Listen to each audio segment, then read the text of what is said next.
Tout démarre le 13 juillet, vers 1h40, dans le centre-ville d'Audincourt.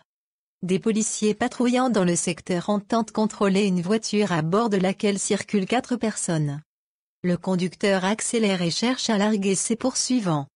Et pour cause, la Peugeot 206 en question est signalée volée depuis le 3 juillet.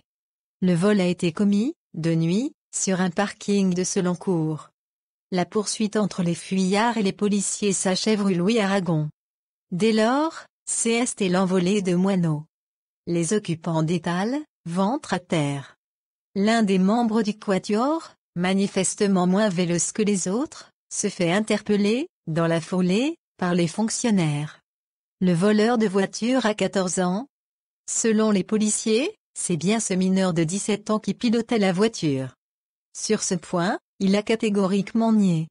En revanche, il a s'est montré plus prolixe sur d'autres questions. Il a ainsi désigné un habitant de Seloncourt, âgé de 14 ans, comme étant le voleur de la voiture. Ce dernier a été interpellé et a reconnu.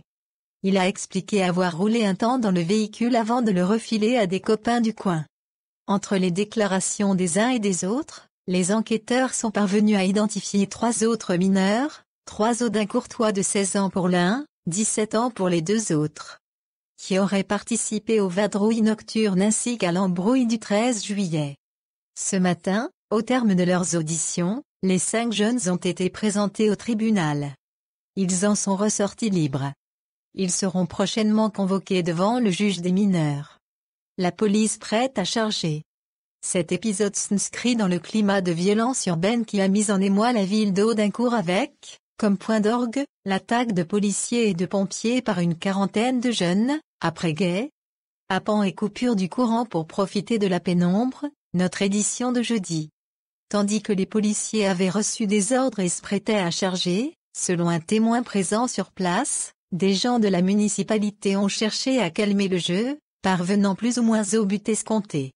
Un coup de semonce qui nécessitait une réaction. CST ainsi que ce vendredi après-midi, Martial Bourquin a convoqué 10 familles, 5 autres ont rendez-vous lundi matin, pour mettre les choses au point et fermement placer les parents devant leurs responsabilités. Eux qui laissent déambuler des jeunes de 8 à 17 ans, seuls en plein milieu de la nuit. Le rappel à la loi semble avoir un sens chez les familles que j'ai rencontrées aujourd'hui, fait valoir le sénateur maire. L'avenir dira si cela est effectivement suffisant.